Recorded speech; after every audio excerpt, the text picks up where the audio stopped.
우리가 2026년을 시작한 지가 그저께 같은데 1월이 지나가는 것을 보고 벌써 1월이 지나갔네라고 생각하고 2월을 맞았을 것입니다. 그런데 2026년도 2월 달이 되었을 뿐만 아니라 벌써 2월 중에서도 둘째 주일을 맞이했습니다. 얼마나 시간이 빨리 지나가는지 우리가 점검하지 않고는 이 2026년도 어쩌면 생각 없이 아니면 마음의 부담만 가지고 있다가 뭔가 성취하고 이룬 것 없이 지나갈 수 있기 때문에 오늘은 지난 시간들을 돌아보고 내 인생의 도화지를 펼쳐보는 시간을 가지려고 합니다. 이 지난 한 해에 그리고 또 짧지만 두 달이라는 이 한 달과 두 주라는 이 시간 안에 내가 어떤 시간들을 가져왔는가, 내 인생의 도화지에 내가 무엇을 그렸는가를 살펴보려고 합니다. 우리 인생의 도화지들 이렇게 들여다보면 때로는 아름다운 풍경화처럼 잔잔하고 예쁜 그림일 수도 있고, 또 때로는 마치 이것이 그림인가 싶을 정도로 험한 그림이 있을 수도 있습니다. 그러므로 우리는 그때를 돌아보면 웃기도 했을 때가 있고 울기도 했을 때가 있는데, 그러한 모든 시간들이 지나갔고 또 내가 앞으로 무엇을 그릴까, 이것이 중요하기 때문에 나의 지난 날들을 돌아보고 또 새로운 앞날들을 계획하고 준비하는 시간을 가지려고 합니다. 오늘 본문에는 성경의 역사상 가장 파란만장했던 삶을 살았던 사람 중에 한 사람인 요셉을 기록하고 있습니다. 성경은 요셉의 이 기구하고 복잡했던 이 생애가 오늘 본문에서는 눈물이었다라고 이렇게 소개하고 있습니다. 요셉의 인생의 이 화폭에 그려진 오늘 본문의 내용에는 눈물입니다. 그러므로 오늘 우리도 요셉이 흘린 눈물이 어떤 의미를 가지고 있는가, 또 요셉의 흘린 이 눈물에 깃든 은혜가 무엇인가를 살피고, 우리도 요셉에게서 배워 그저 지난날에 어려웠던, 그러므로 한탄할 것이 많고 또 서러웠던 억울했던 인생으로 마치는 것이 아니라, 억울했으나 한탄할 것이 많았으나 결국 형통한 자로 우리의 삶을 마무리하는 그런 기회를 얻고자 합니다. 요셉의 삶들을 잠시 살펴보게 되면, 요셉은 형들에게 미움을 받아 이방 땅에 노예로 팔려갔습니다. 자신의 잘못이 아니라 형들이 아버지의 특별한 사랑을 받는 이 요셉을 미워해서 노예로 팔아버렸다라는 것입니다. 그리고 노예로 팔려간 그곳에서 열심히 성실히 일했지만 유혹을 거절했다, 죄 짓는 것을 거절했다 라는 이유로 감옥에 갇히게 되었습니다. 끝이 보이지 않는 이런 고난의 터널을 지나던 요셉이 결국은 애굽 나라의 총리가 되었습니다. 그리고 더 나아가서는 가뭄에 흉년이 들어 가뭄에 죽어가는 고향 땅에 있는 가족들을 구원하여 애굽으로 이주시키는 이런 일까지 이루어 놓았습니다. 그러므로 요셉의 삶이 굉장한 끝이 보이지 않는 어려움의 터널이 있었지만 이 터널을 대단하게 벗어났고, 그리고 자신만 벗어난 것이 아니라 자신을 핍박하고 자신을 억울한 자리에 몰아넣었던 그 형들까지 구원하는 그런 대단한 역사를 이룬 삶을 살았던 사람이 요셉입니다. 오늘 본문은 이 요셉의 아버지가 죽고 난 이후의 일들을 기록하고 있습니다. 형들의 마음에 자기 아버지가 죽고 나니까 아버지가 살아있을 동안에 그동안에는 요셉이 아버지의 말을 기억하고 또 아버지 때문에 자기에게 억울한 일을 행한 우리를 그저 돌봐줬지만, 이제 아버지가 죽었으니 우리에게 원수를 갚으면 어떻게 할 것인가 라는 두려움이 일어난 것입니다. 그 두려움을 가지고 요셉의 형들이 요셉에게 이야기했을 때, 사람을 보내 요셉에게 용서를 구했을 때, 이런 순간에 요셉이 입을 열어 지난날의 일들을 따지거나 아니면 내가 어떻게 하겠다라고 하지 아니하고 요셉이 울었다라고 성경이 기록하고 있습니다. 그러므로 요셉이 형들의 용서를 구하는 말을 들었을 때 울었다라고 했는데, 이 눈물이 도대체 은혜의 관점으로 보면 어떤 의미를 가지고 있는가, 또 그러므로 우리도 이 요셉과 같은 눈물을 가지게 되면 요셉과 같은 삶을 살 수 있지 않을까, 그 가능성들을 말씀을 통해서 살피려고 합니다. 요셉의 울음은 첫째로 과거를 씻어내는 청산의 울음이었습니다. 인간의 본능은 본능 중에 하나가 복수입니다. 자신에게 억울하게 했던 사람의 이 억울함을 풀어주는 것, 갚아주는 것, 되갚아주는 것, 내가 받은 것보다 더 돌려주는 것, 이것이 통쾌하다라고 생각하는 것이 우리 인생의 본성입니다. 정치도 그러하고 경제도 그러하고 심지어는 이 종교계에서도 내가 나를 해친 사람에게 되갚아주는 것을 당연하게 여깁니다. 그리고 받은 만큼만 돌려주는 것은 양반이라고 생각하는 것이 보통의 정서입니다.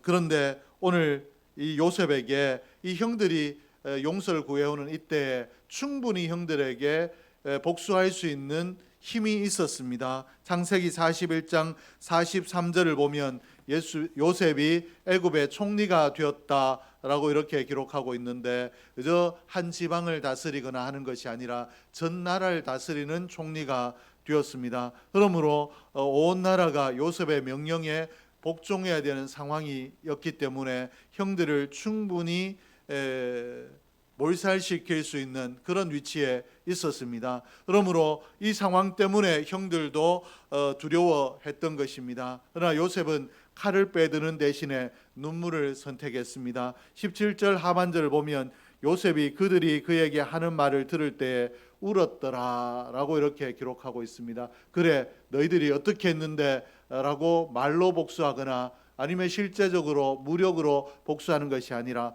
울었다 라고 이렇게 기록을 하고 있습니다. 이 요셉의 눈물은 자신이 잘못해서 운 것이 아니라 용서의 울음이었습니다. 과거에 매인 한을 끊어내버리고 형제들과 이제 한의 관계, 두려움의 관계가 아니라 정말 형제의 사랑을 나눌 수 있는 그런 관계로 회복되기 위해서 지난날의 감정들을 녹여내는 울음을 울었다라고 이해할 수 있습니다. 어떤 한 신부가 예언을 잘한다는 성도에게 물었습니다.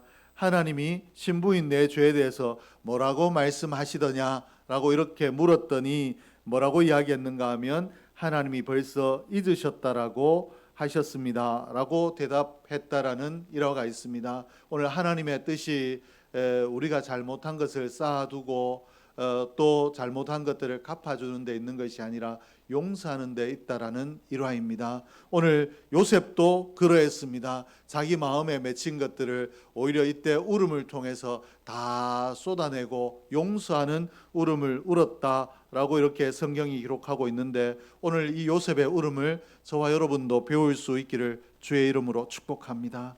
과거의 상처나 억울함이나 또 내 마음에 맺혀 있는 것들을 가지고 있으면 우리가 더 나은 내일로 나아갈 수 없고 언제까지나 과거에 매여 살아야 되는 연약한 인생이기 때문에 요셉처럼 울음으로 과거를 청산하고 묵은 감정을 십자가 앞에 쏟아내버리고 새로운 내일로 나아갈 수 있는 2026년을 새롭게 살아갈 수 있는 저와 여러분이 될 수 있기를 주의 이름으로 축복합니다. 그리고 둘째로 요셉의 울음은 신앙의 울음이었습니다. 형들이 요셉의 복수를 두려워할 때 요셉이 던진 첫 번째 말이 무엇인가 하면 19절 말씀에 내가 하나님을 대신하리까 라는 말입니다. 자신이 하나님을 대신할 수 없다라고 이렇게 말했는데, 이 말은 자신에게 인간적으로 보면 복수할 수 있는 충분한 힘이 있었지만 복수는 그리고 죄를 갚아주고 하는 것들은 내 영역이 아니라 복수와 심판은 하나님의 영역이므로 내가 감히 하나님의 영역에 침범할 수 있겠습니까? 나는 그렇게 할 수 없다라는 신앙의 고백인 것입니다. 요셉은 또 20절에서 뭐라고 선포하고 있는가 하면 당신들은 나를 해하려 하였으나 하나님은 그것을 선으로 바꾸어서 오늘과 같이 많은 백성의 생명을 구원하게 하시려 하셨나니 이렇게 기록하고 있습니다. 요셉은 어떻게 고백하는가? 복수와 심판이 하나님의 영역이지 내 영역이 아니므로 나는 어쩔 수 없다 내가 믿음을 가지고 있기 때문에 할 수 없다. 서러움과 한이 있지만 내가 할 수 있는 부분이 아니야 라고 자기의 감정을 누르는 것이 아니라 이 상황에 모든 자기의 지나온 삶들에 하나님의 섭리가 있었다라고 고백을 한 것입니다. 형들이 나를 판 것이 아니라 하나님께서 오늘 우리 민족과 우리 가족을 구원하시기 위해서 이스라엘의 흉년이 들 때를 대비하시기 위해서 나를 애굽에 먼저 보내셨다라고 이렇게 해석을 한 것입니다.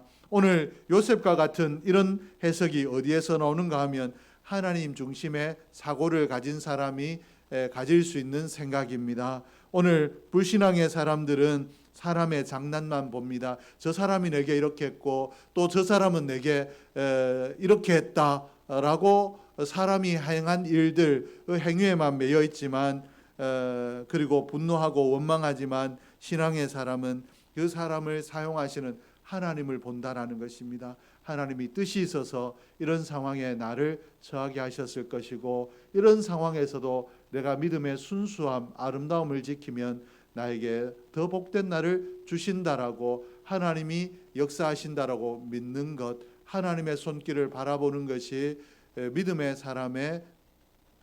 사람인 줄로 믿습니다.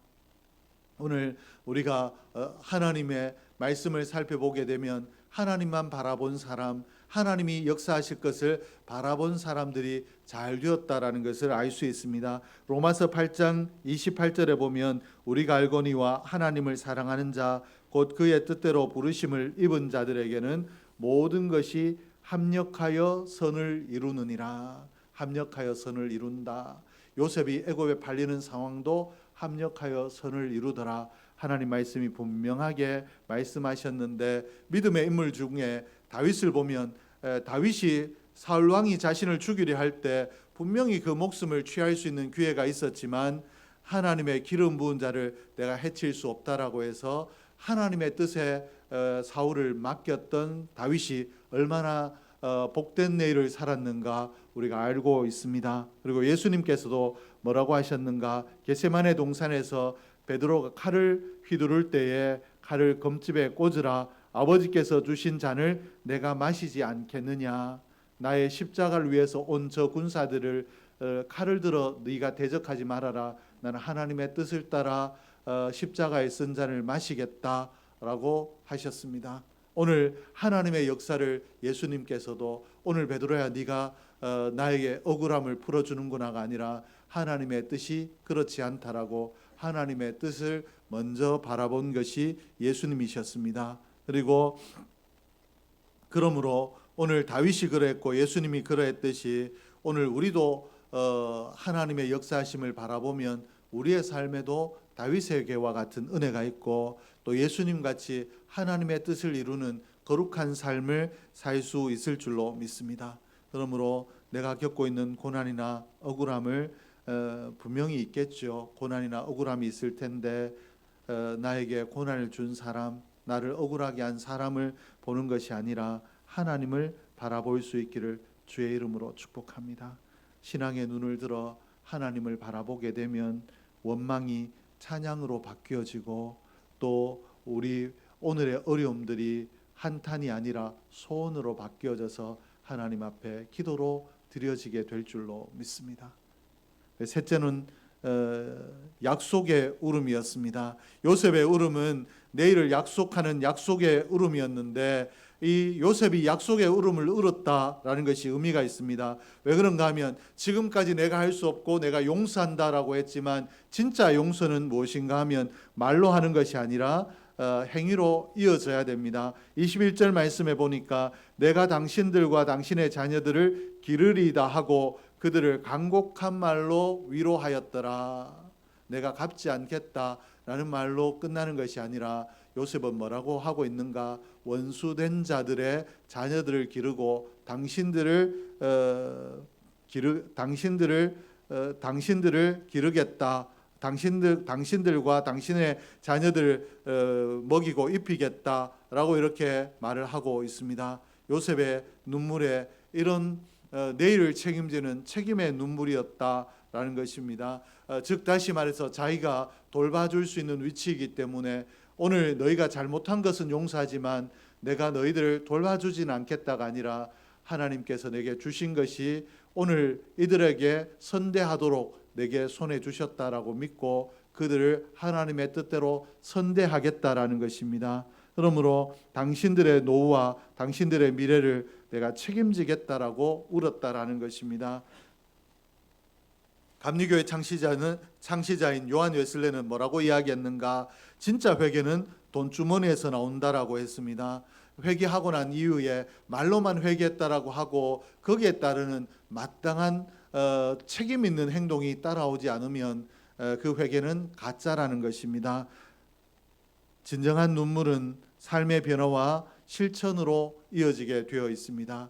그러므로 요셉은 지금 앞에 눈물로만 끝나지 아니하고 내가 당신들과 당신의 자녀들을 책임지겠다라고 하고 있으므로 진짜 이 요셉의 삶의 변화, 더 성숙함이 이루어지고 있는 것입니다. 그러므로 오늘 저와 여러분도 요셉을 배워서 우리의 삶에서 어저 남에게 해치지 않았다, 남에게 억울한 일을 행하지 않았다라고 그치는 것이 아니라 하나님에게 내게 힘주신 대로 선한 일을 힘쓰는 저와 여러분이 될 수 있기를 주의 이름으로 축복합니다. 우리 개인적으로 죄된 습관이 있거나 또 모난 성품이 있거든 이것들을 내려놓고 울며 하나님 앞에 기도하고 여기에 또 실제적인 변화를 가져올 수 있는 저와 여러분이 될 수 있기를 원합니다. 가정적으로도 부부 사이에 또 자녀와 부모 사이에 또 형제 간에 갈등이 있으면 요셉처럼 먼저 다가가 눈물로 서로 화목을 청하는 그런 저와 여러분이 될 수 있기를 주의 이름으로 축복합니다. 그리고 교회를 위해서도 우리 교회가 정말 충성하고 순종하는 교회가 될 수 있도록 늘 기도하고 엎드릴 수 있기를 원합니다. 내가 하나님의 명령에 더 순종하는 자, 앞장서서 순종하는 자, 하나님 뜻대로 행하는 자가 되기를 원합니다라고 눈물을 흘려 기도하고 내 본성이 충성과 헌신들은 기뻐하지 않지만 달가워하지 않지만 내 본성을 누르고 하나님의 뜻대로 충성하는 자로 헌신하는 자로 우리의 삶에 변화가 일어날 수 있기를 소원합니다. 늘 결산의 때가 있다라는 것을 기억하고 하나님께서 오늘 내게 주신 시간들, 내게 주신 것들을 잘 선용하여서 결산의 때에 하나님 앞에 칭찬받는 저와 여러분 될 수 있기를 주의 이름으로 축복합니다. 요셉이 울었을 때 깨어졌던 집안이 하나가 되었고 형제간의 따뜻함이 회복되었다라는 것을 말씀을 통해서 살폈습니다. 그러므로 오늘 우리에게 필요한 것이 말을 얼마나 잘하느냐, 얼마나 상황을 잘 대처하느냐가 아니라 우리 요셉의 울음이 우리에게 필요한 줄로 믿습니다. 이 험한 세상, 이 모난 세상, 끊어진 관계들이 요셉과 같은 눈물을 통해서 회복될 줄로 믿습니다. 과거를 씻어내는 울음, 그리고 하나님의 주권을 인정하는 울음, 그리고 미래를 도모하는 결단의 울음이 우리에게 있으면 우리의 가정이 살아나고 교회가 새로워지고 우리의 관계들이 새로워질 줄로 믿습니다. 그러므로 2026년도 이미 이 시간들을 보냈지만 내가 이렇게 살았던가 다시 한번 점검하고 남은 시간들은 이렇게 삶으로 2026년을 마무리할 때는 하나님의 은혜에 진심으로 감사할 수 있는, 기쁨으로 감격으로 감사할 수 있는 저와 여러분 될 수 있기를 주의 이름으로 축복합니다.